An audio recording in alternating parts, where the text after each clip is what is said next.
Այդ ժամանակից Հիսուսն սկսեց քարոզել ու ասել. «Ապաշխարեք, որովհետև մոտեցել է երկնքի արքայությունը»։ Հիսուսի առաջին պատգամը պարզ էր, բայց հզոր. ապաշխարեք, որովհետև մոտեցել է երկնքի արքայությունը։ Նա չեկավ միայն խոսելու երկնքի մասին, այլ բերելու այն մեր մեջ։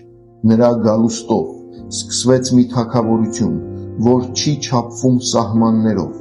բանակներով կամ հարստությամբ, այլ միմիայն փոխված սրտերով։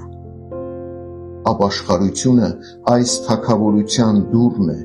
այն մեզ հրավիրում է հրաժարվել հին կյանքի ձևերից և ընդունել նոր կյանքը Աստծո իշխանության ներքո։ Երբ մենք ենթարկվում ենք Քրիստոսին, նրա թագավորությունը սկսում է աճել մեր ներսում, վերափոխելով մեր մտածումը, մեր ցանկությունները և մեր գործերը։ Հիսուսի թագավորությունը անտեսանելի է աշխարհին, բայց իրական բոլոր նրանց համար, ովքեր ընդունում են նրա իշխանությունը։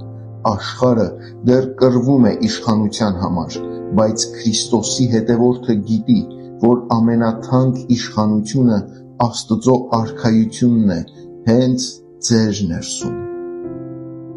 Գալստյան այս օրը մեզ հիշեցնում է. թագավորը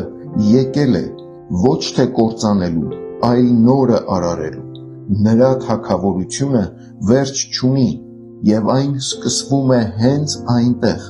որտեղ որևէ սիրտ խոնարհվում է ասելով. «Տեր, թագավորիր իմ մեջ»։ Տեր Հիսուս, թագավորիր իմ կյանքում, իմ ցանկությունների, իմ որոշումների, իմ առաջնահերթությունների վրա։ Ամեն։